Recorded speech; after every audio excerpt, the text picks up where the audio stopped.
ओम शांति।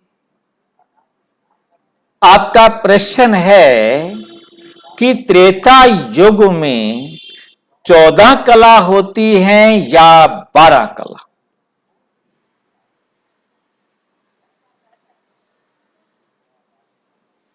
आज तक हम भक्ति मार्ग में ये सुनते आए कि श्री कृष्ण है 16 कला, राम है 14 कला, और कृष्ण को हम लेके आए द्वापुर में और हमने कहा कि कृष्ण है 16 कला और राम को ले गए त्रेता में और कहा कि राम है 14 कला।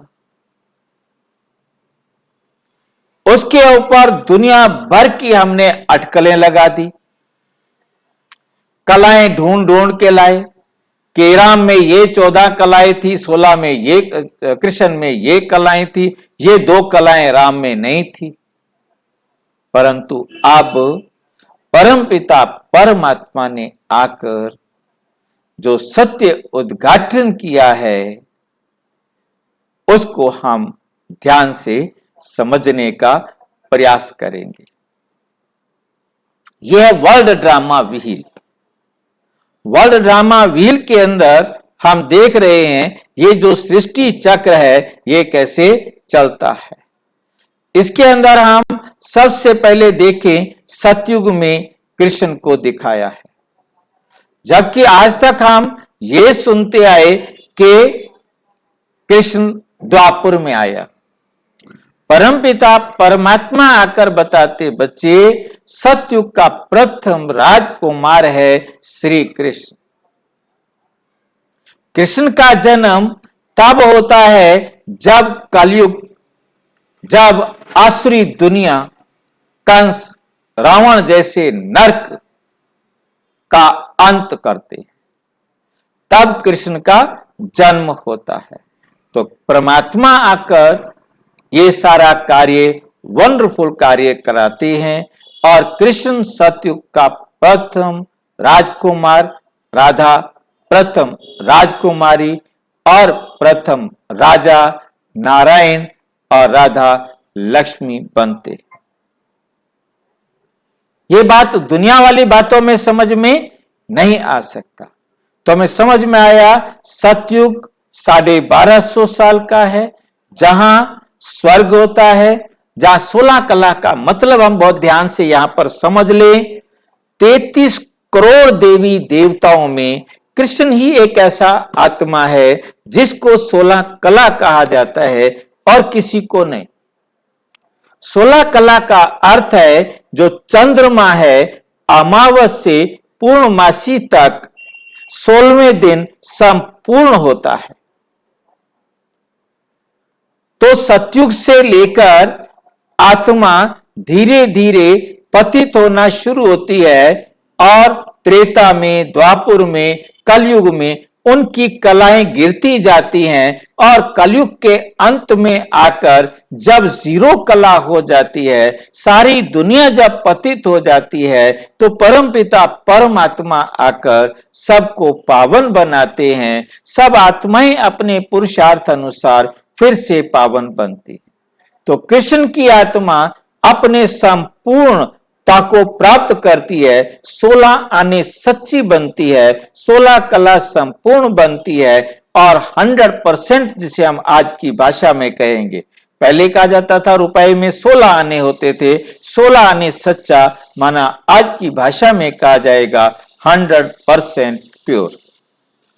तो चंद्रमा की 16 कलाएं होती हैं, तो हर युग में 4-4 कलाएं, क्योंकि कलाएं जो चंद्रमा की हैं वो धीरे धीरे कम होंगी, एकदम कम नहीं होती और एक ही प्रोसेस से कम होती है कि 16 दिन में 4 कलाएं 4 कलाएं 4 कलाएं 4 कलाएं कम होनी चाहिए।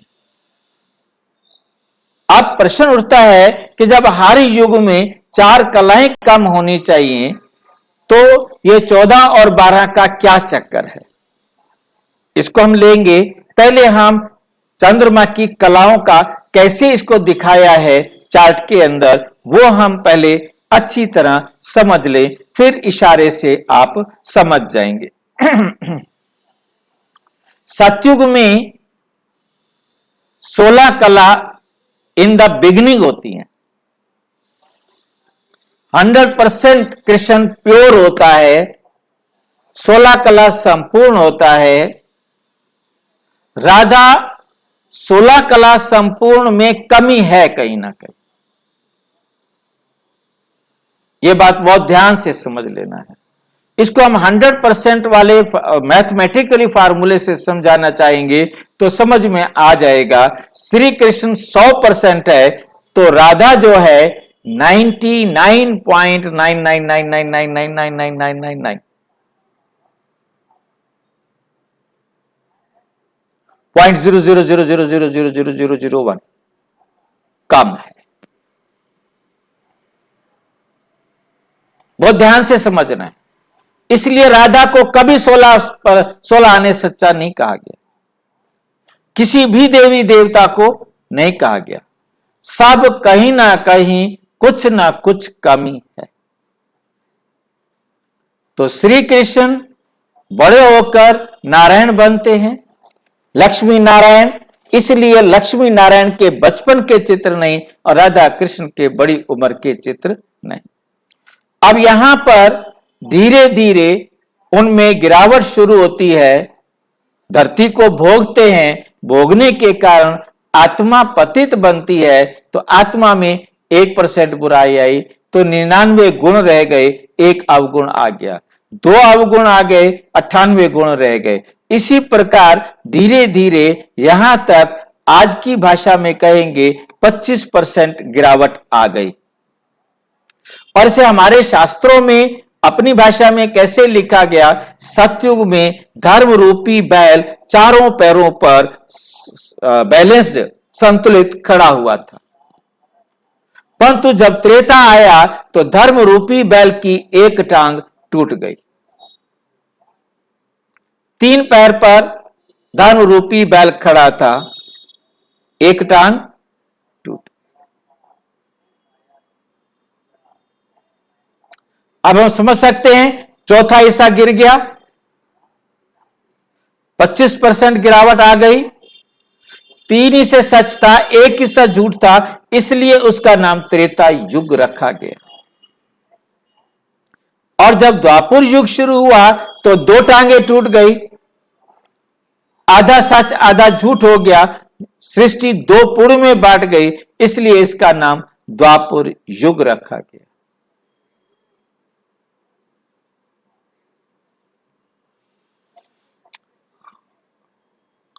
द्वापर के अंत में तीसरी टांग भी टूट गई।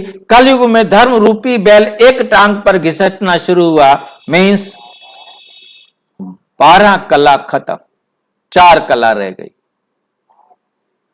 उसके बाद धीरे धीरे 4 कलाओं में से भी लास्ट में 9 कला 0 कला हो गई।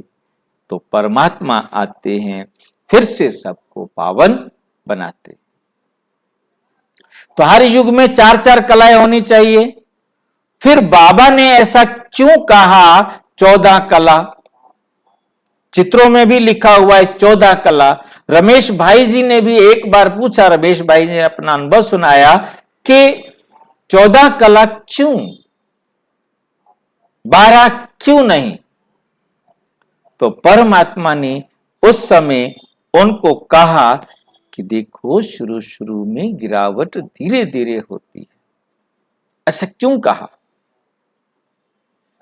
क्योंकि भगत बच्चे अभी सारे हैं, नए आने वाले भी भगत बच्चे हैं। हम उनको यदि ये कह दे कि 12 कला हैं तो वो तो समझते हैं त्रेता 14 कला है।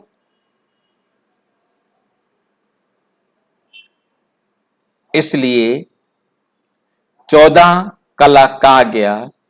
परंतु अभी हम देख रहे हैं कि बाबा ने आकर हमें बहुत अच्छी तरह आज की मुरली में इस बात को स्पष्ट किया कि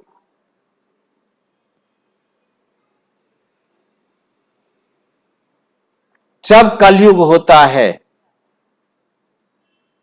सतयुग के आदमी में पहला जन्म जरूर पहला पहला सतो प्रदान होगा जब सतयुग में आएंगे, और लास्ट में सब छी छी तमो प्रदान होंगे। तो 16 कला से फिर 14 कला, फिर 12 कला होती जाएगी।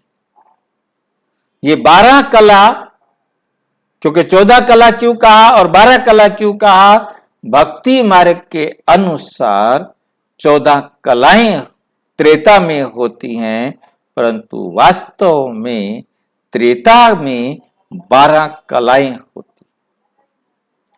जब द्वापर शुरू होता है तो 8 कलाएं होती हैं, जैसा हमने पहले देखा, और जब कलयुग शुरू होता है तो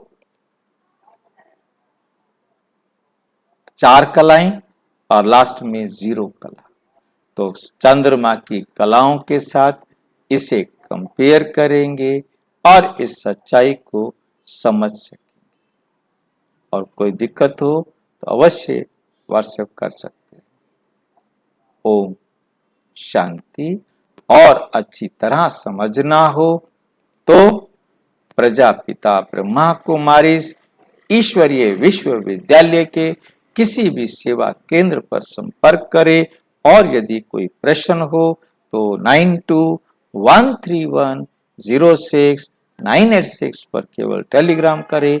9650692270 पर केवल व्हाट्सएप करें, फोन नहीं। ओम शांति।